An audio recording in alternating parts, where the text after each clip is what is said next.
कोकणातल्या लोकांना जर विचाराल ना कम्फर्ट फूड काय आहे, तर हे आहे त्यांचं कम्फर्ट फूड. गरम गरम वाफाळलेला भात आणि सोबत कुळथाची पिठी. थंडीचे दिवस आहेत तर कुळथाची पिठी झालीच पाहिजे. तर अगदी नेहमीप्रमाणे फोडणीसाठी राई, जिरं, त्यानंतर ठेचून घेतलेला लसूण, हिरव्या मिरच्या आणि कढीपत्ता फोडणीमध्ये घालून घेतला. फोडणी छान खमंग अशी झाली पाहिजे आणि त्यानंतर ह्यामध्ये आपल्याला आता पिठी ॲड करायची. तर कुळथाची ही पिठी जी आहे ना, ही मी इथे तयारच घेतली आहे. तुम्ही घरीसुद्धा बनवू शकतात किंवा अगदी कोकणातून ही नक्कीच मागवू शकता. तर बऱ्याच वेळेला ह्या पिठीमध्ये, कुळथाच्या पिठीमध्ये, तयार पिठीमध्ये मीठ ॲड केलेलं असतं किंवा काही मसाला ॲड केलेला असतो. तर तुम्ही जेव्हा घेणार त्यावेळेला त्या शॉपमध्ये नक्कीच विचारा की ह्यामध्ये मीठ वगैरे ॲड केलेलं आहे का. तर आता जी इथे पिठी मी घेतली आहे ह्यामध्ये काहीसुद्धा ॲड केलेलं नाही आहे. तर आता आपण ह्यामध्ये थोडीशी हळद, थोडंसं लाल तिखट, घरगुती आपला ठेवणीतला मसाला हे सगळं घालायचं आहे. तिखटपणासाठी मी इथे कमी तिखट घातलं आहे कारण मिरच्यासुद्धा फोडणीत घातल्या आहेत. चवीपुरतं मीठ घालायचं आणि थोडंसं पाणी घालून हे आधी व्यवस्थित मिक्स करून घ्यायचं.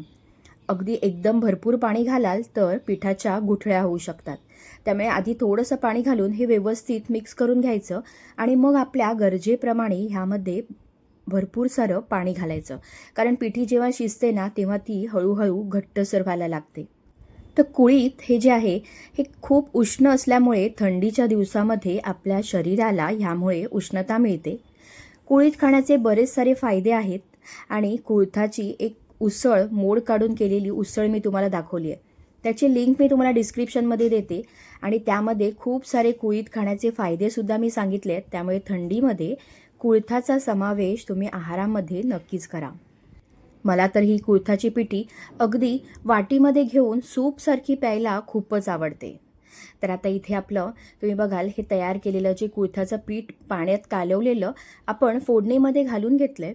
व्यवस्थित मिक्स करून घ्यायचं आणि आता उकळी काढण्यासाठी मी बाजूला ठेवलं आहे. तोंडी लावायला काहीतरी हवं म्हणून इथे बटाट्याची कापं करते. कारण आजचं जेवण खूप घाईघाईत केलं कारण खूप कमी वेळ होता आणि भूकसुद्धा जास्त लागली होती. म्हणून काहीतरी गरमागरम असं मस्त खावं म्हणून अगदी झटपट अर्ध्या तासात तयार होणारा आजचा हा मेनू आहे. दुसऱ्या बाजूला भाताचा कुकरसुद्धा लावला आहे. त्यामुळे भात शिजतोय, पिठी तयार होते आहे आणि तोपर्यंत आपण इथे ह्या बटाट्याच्या काचऱ्या म्हणजेच कापं करतोय. तर नेहमीप्रमाणे थोडीशी जाडसर इथे कापं करून घेतली. त्यामध्ये लाल तिखट, हळद, घरगुती आपल्या ठेवणीतला मसाला, मीठ आणि ह्यामध्ये थोडंसं मी काळं मीठ ॲड केलं आहे. तर हे सगळं व्यवस्थित आपण बटाट्यांना लावून घ्यायचं आणि मीठ मसाला व्यवस्थित मुरण्यासाठी एक 5 मिनटं बाजूला ठेवूया. तोपर्यंत तुम्ही बघाल आपली पिठी जी आहे ती अगदी इथे छान त्याला वाफ आली आहे, मस्त त्याला उकळी आलेली आहे आणि आता ही थोडीशी मला दाटसर वाटते. म्हणून मी ह्यामध्ये थोडंसं पाणी ॲड केलं कारण मला ती आज भातासोबत खायची आहे. जेव्हा ती चपातीसोबत खायची असेल तेव्हा तुम्ही ती थोडीशी घट्टसर अशी ठेवू शकता. तर पाणी व्यवस्थित घालून आपण एकदा व्यवस्थित मिक्स करून घेतलं. आंबटपणासाठी आपलं कोकणातलंच नेहमीप्रमाणे आपण ह्यामध्ये कोकम घातलेलं आहे. वरून भरपूर सारी कोथिंबीर आणि कोकणी ही पिठी म्हटल्यावर खोबऱ्याशिवाय काम चालणारच नाही. म्हणून खवून घेतलेलं ओलं खोबरंसुद्धा वरून घातलं आहे. याने खूप छान टेस्ट जी आहे ती पिठीला येते. तर आता पुन्हा व्यवस्थित मिक्स करून घेऊया आणि कोकमाचा थोडासा आंबटपणा ह्यामध्ये उतरेपर्यंत एक हलकीशी उकळी ह्याला काढून घ्यायची.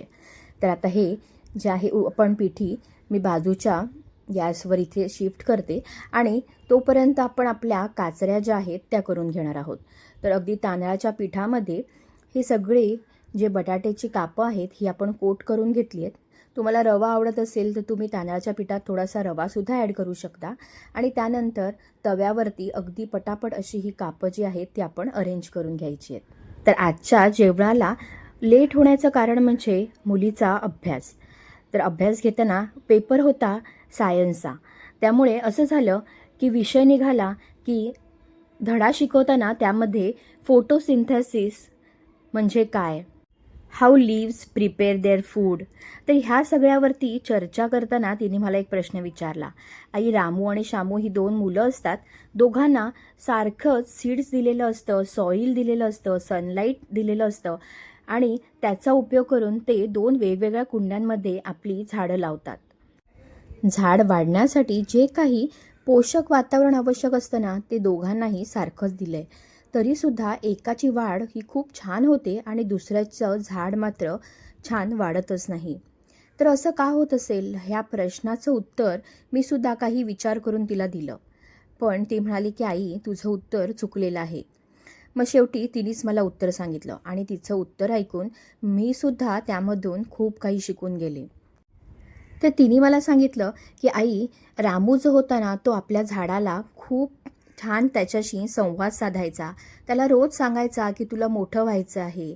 त्याला छान स्पर्श करायचा आणि रामू मात्र त्याच्या झाडाला नेहमीच कमी लेखायचा. नेहमी त्याला म्हणायचा, की तू वाढतच नाही आहेस. किती दिवस झाले, मी किती प्रतीक्षा करतोय, पण तरीही तुझी वाढ होतच नाही आहे." तर तिचं म्हणणं मलाही पटलं आणि बऱ्याच वेळेला आपण सुद्धा मुलांना असंच डिमोटिवेट करत असतो. तर त्यांना नेहमी चांगल्या गोष्टी सांगाव्यात, जेणेकरून त्यांना प्रोत्साहन मिळेल आणि त्यांची प्रगती होईल. तर मुलीकडून शिकलेला हा एक छानसा माझ्यासाठी एक नवीन धडा होता. आपण आपल्या दैनंदिन जीवनामध्ये सुद्धा आपल्या स्वतःशी संवाद साधला पाहिजे, स्वतःला रिस्पेक्ट दिला पाहिजे आणि आयुष्यामध्ये नेहमी पॉझिटिव्ह विचार केला पाहिजे. आपण आपल्या सबकॉन्शियस माइंडला ॲक्टिव्ह केलं पाहिजे आणि ह्या सगळ्याचा फायदा आपल्या आयुष्यामध्ये आपली प्रगती होण्यासाठी खूपच उपयोगी पडतो. तर तुमच्याशी गप्पा मारता मारता माझा आजचा मेनू इथे तयार झाला. खूपच अप्रतिम असा साधा सोपा मेनू आहे. गरमागरम वाफाळलेला भात, त्यासोबत पिठी, तोंडी लावायला बटाट्याची कापं किंवा नॉनव्हेजचा दिवस असेल तर सुका बांगडा किंवा भाजलेला बोंबील. तर कसा वाटला आजचा मेनू कमेंट